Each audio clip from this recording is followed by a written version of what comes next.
Unit 2 collection, organisation and presentation of data में अब तक हमने कलेक्शन ऑफ डाटा के बारे में जाना.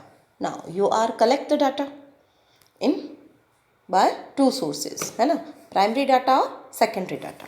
तो हमने अब तक हमारे डाटा जो थे वो कलेक्ट कर ली. हमें जो इंक्वायरी चाहिए थी, हमें जो इन्फॉर्मेशन चाहिए थी वो हमने कलेक्ट कर ली है. अब वो सारा डाटा हम लाकर इसको हम बहुत एक अच्छे से एग्जाम्पल से समझेंगे कि हमें कहा गया बाज़ार जाइए और सामान खरीद कर लाइए. ठीक है, हमने सामान खरीद लिया तो ये हमने क्या किया है, कलेक्शन ऑफ डाटा किया. मतलब हमने सामान को इकट्ठा कर लिया है. अब उसको लाकर मैं अगर घर के एक रूम में इकट्ठा कर दूं तो वो क्या कहलाएगा, रॉ डाटा. वो मेरे किसी काम का नहीं, क्योंकि मैंने उसको घर में लाकर इकट्ठा कर दिया तो वो हमारे लिए इनफ नहीं है. मैं उसको अच्छे से समझ नहीं पाऊँगी. उसे और अच्छे से समझने के लिए मुझे उसे क्या करना चाहिए, ऑर्गेनाइज करना चाहिए. ऑब्वियसली वो घर का सामान जो है वो मुझे क्या करना चाहिए, एक तरीके से, एक सलीके से सजाना चाहिए ताकि वो मेरे को जल्दी भी मिले और मेरे काम आने में प्रॉब्लम ना हो. तो इसके लिए मुझे उसे क्या करना होगा, ऑर्गेनाइज करना होगा, मैनेज करना होगा, ढंग से रखना होगा. तो वो कहलाता है मेरा ऑर्गेनाइजेशन. तो उसी तरह जो हमने डाटा कलेक्ट किया है कलेक्शन ऑफ डाटा के ज़रिए प्राइमरी सोर्सेज से और सेकेंडरी सोर्सेज से, तो उस डाटा को मुझे क्या करना चाहिए, ऑर्गेनाइज्ड करना चाहिए. ऑर्गेनाइज्ड. तो इस चैप्टर में हम यही पढ़ेंगे, ऑर्गेनाइजेशन ऑफ डाटा. क्लियर. तो देखिए इसे हम एक पिक से समझेंगे. ये एक घर है आपके सामने. ऑर्गेनाइज करना क्यों ज़रूरी है. अब इस पिक्चर में आप क्या देख लें, सब कुछ स्टडी रूम है एक. और ये स्टडी रूम क्या है, पूरी तरह से देखिए आप, फ्रेम है तो बिखरी पड़ी है, एक सामान इधर बिखरा पड़ा है, एक सामान उधर बिखरा पड़ा है ना. मतलब बेतरकीबी से बिखरा हुआ, अनऑर्गेनाइज्ड है, पूरी तरीके से कुछ भी ऑर्गेनाइज्ड नहीं है ना. और यही चीज़ हम इसी चीज़ को हम अब ऑर्गेनाइज तरीके से देखते हैं. शूज़ अपनी जगह है ना. तो do you see any difference between these pictures, है ना. ऑब्वियसली है, उसमें डिफरेंस तो है. सब कुछ ऑर्डरली अरेंज है, अच्छा दिख रहा है ना. सब कुछ ऑर्गेनाइज और अरेंज मैनर में है. डेली लाइफ, रूटीन की लाइफ में हम जो चीज़ें काम में ले रहे हैं वो हमें जल्दी मिलेंगी.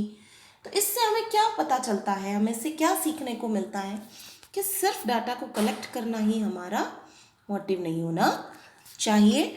हमें हमारे डाटा को क्या करना चाहिए, ऑर्गेनाइज करके भी रखना चाहिए. और उसके लिए हमें क्या करना चाहिए, क्लासिफिकेशन करना चाहिए. तो मैंने अभी आपको एक एग्जांपल दिया कि घर का सामान हम इकट्ठा कर लाएंगे, बाहर से खरीद कर लाएंगे, एक रूम में रख देंगे, काफ़ी नहीं है. मुझे उसमें से क्या करना होगा, उसे क्लासिफाइड करना होगा. क्योंकि जब हम घर का सामान लाते हैं तो हम उसमें बहुत सारी चीज़ें लेकर आते हैं.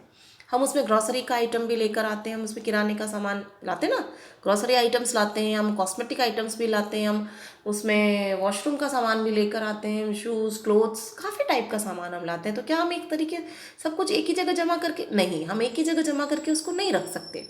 हमें उसे अलग अलग करना होगा. कैसे कि जो ग्रॉसरी का आइटम है हमारा वो हमें किचन तक पहुँचाना होगा, जो हमारे वॉशरूम का सामान है वो हमें वॉशरूम तक पहुँचाना होगा, हमारे क्लोथ्स हैं उन्हें हमें वार्डरोब्स में अरेंज करके रखना होगा, और जो मेरे स्टडी मटेरियल है वो मुझे मेरी स्टडी टेबल में अरेंज करना होगा.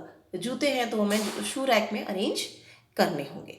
तो इस तरह से क्या करना होगा, हमें क्लासिफिकेशन करना होगा. हमें हमारे सामान को उनके होमोजीनिटी की फॉर्म में उसे अलग अलग करना होगा. जो एक सा सामान है उसे एक साथ ले जाना होगा. तो ये कहलाता है आपका क्लासिफिकेशन ऑफ डाटा. एक ऑफिशियल डेफिनेशन क्या होती है क्लासिफिकेशन ऑफ डाटा की, वो हम जानेंगे. अब ये तो जो हमने अभी कलेक्ट किया वो क्या कहला रहा है आपका, क्या कहला रहा है, हमारा रॉ डाटा. जो भी हम लेकर आए ना सामान वो हमारा रॉ डाटा है. तो सबसे पहले है कि ऑर्गेनाइजेशन क्या होता है. तो organisation of the data refers to the arrangement of figure in such a form of comparison of the mass of similar data may be facilitated and further analysis may be possible. ठीक है. और उसके लिए हमें क्या करना होगा, classification करना होगा, है ना. ऑर्गेनाइज करने के लिए सबसे पहले हमें क्या करना होगा, क्लासिफिकेशन करना होगा. तो अभी क्लासिफिकेशन क्या होता है, तो the process of The process of grouping data according to their characteristics is called classification of data. In other way, classification brings order to raw data. ठीक है, अब मेन फीचर्स क्या है क्लासिफिकेशन के? हमने एक डेफिनेशन पढ़ी है, उसके बारे में जाना भी है, तो हम इसका फीचर्स आराम से बता सकते हैं कि हमारे क्लासिफिकेशन में क्या क्या फीचर्स इंक्लूड है. तो वो है आपके under classification collected data are divided into different groups.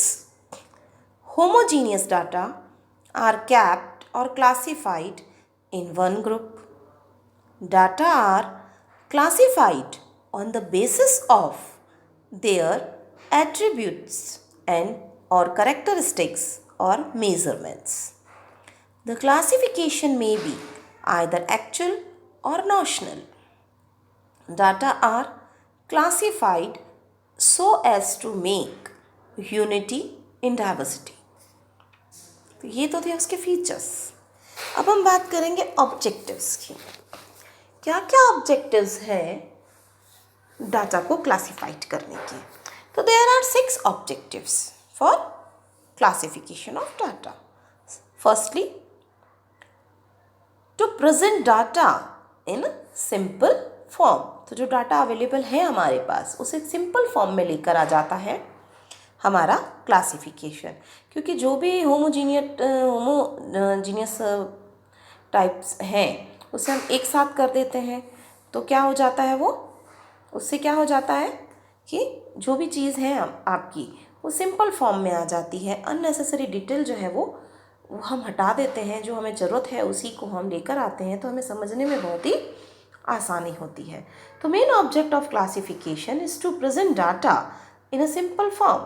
Through classification unnecessary detail are eliminated and mass of complex data are made simple.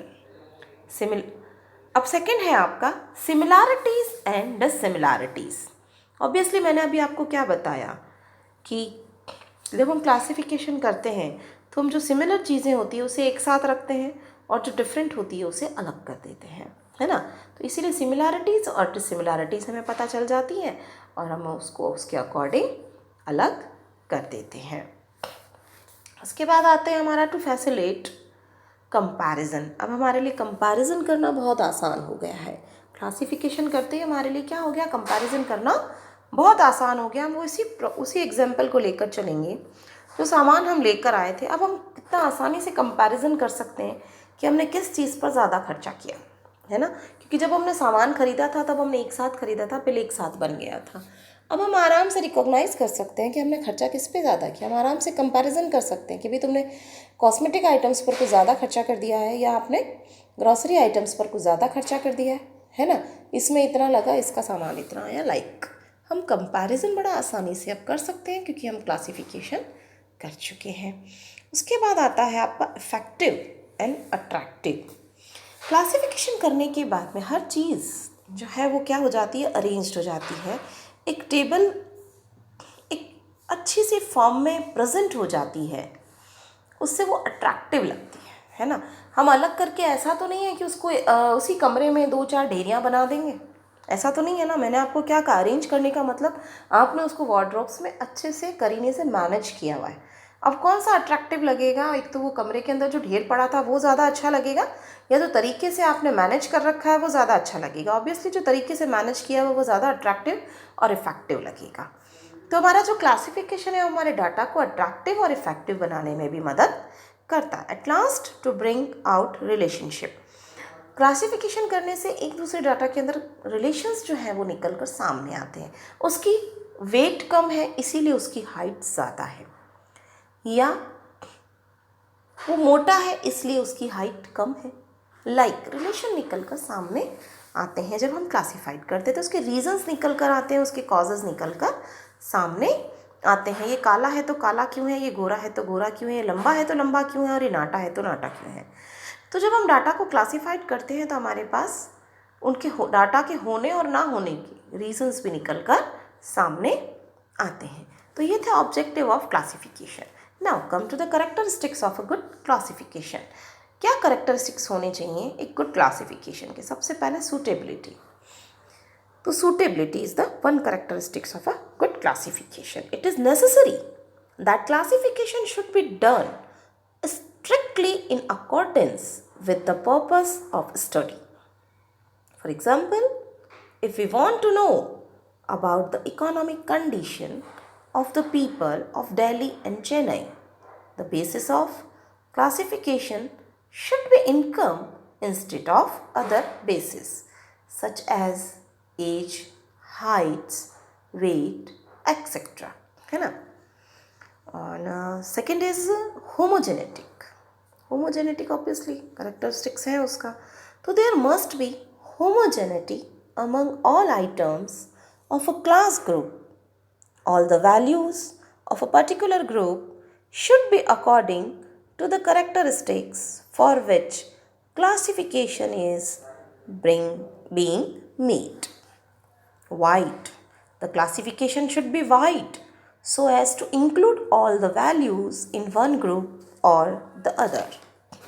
Next one is simplicity. Obviously, classification make our data simple. है ना?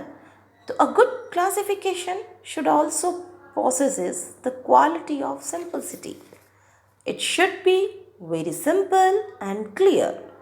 There should be no doubt or confusion about the value to be included in a particular group. Next one, stability. A good classification should be based upon a particular principle. The basis of the classification should not be changed off on. The classification at every stage should in accordance with one principle and it should be maintained throughout. Next one, flexibility. A good classification must also possesses the principle of flexibility so that different class group can be changed according to requirements. Obviously requirement के according उसको हम change कर सके, ऐसा flexible हमारा classification होना चाहिए. At last one, mutual सेपरेसी.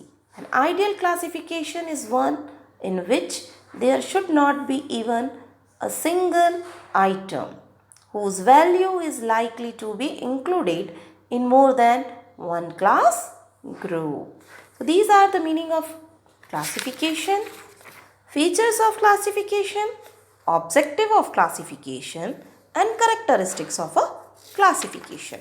In next class, we learn about method of classification. Thank you.